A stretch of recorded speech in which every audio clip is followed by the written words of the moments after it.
প্রশাসনের বিভিন্ন স্তর থেকে ফ্যাসিবাদের দোসরদের বের করে দক্ষ জনবল নিয়োগের কাজ চলছে।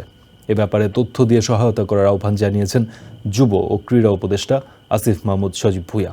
শুক্রবার বিকেলে অফিসার্স ক্লাবে গণঅভ্যুত্থানের ৩ মাস উপলক্ষে আয়োজিত এক অনুষ্ঠানে এসব কথা বলেন তিনি। সব রাজনৈতিক দলকে ২৪-এর চেতনা ধারণের আহ্বান জানান উপদেষ্টা আসিফ মাহমুদ।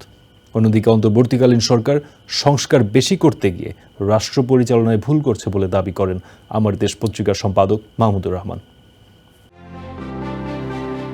গণঅভ্যুত্থানের ৩ মাস উপলক্ষে শুক্রবার বিকেলে অফিসার্স ক্লাবে এক অনুষ্ঠানের আয়োজন করা হয়। অনুষ্ঠানে যোগ দিয়ে যুব ও ক্রীড়া উপদেষ্টা আসিফ মাহমুদ সজীব ভূঁইয়া বলেন, ক্ষমতাচ্যুত শেখ হাসিনা দেশ ছেড়ে চলে গেলেও ফ্যাসিবাদের দোসরদের শেকড় অনেক গভীরে রয়ে গেছে। দলীয় নেতাদের দায়িত্ব পালন করছে বিগত সরকারের কিছু কিছু প্রশাসন। তাই প্রশাসনের দলীয় দাসত্ব থেকে বের হতে সবার মতামত প্রয়োজন বলে উল্লেখ করেন তিনি।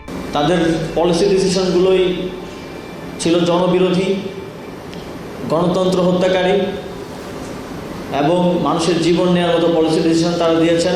প্রশাসনের বিভিন্ন স্তর থেকে ফ্যাসিবাদের দোসরদের বের করে দক্ষ জনবল নিয়োগের কাজ চলছে বলেও জানান উপদেষ্টা Asif Mahmud.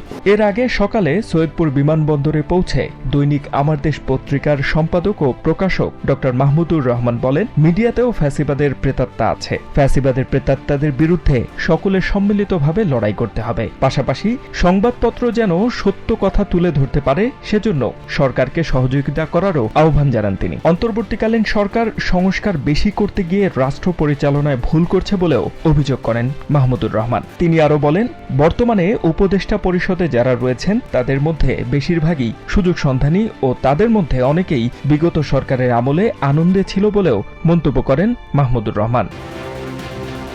H M Ataullah, TVN 24 news desk.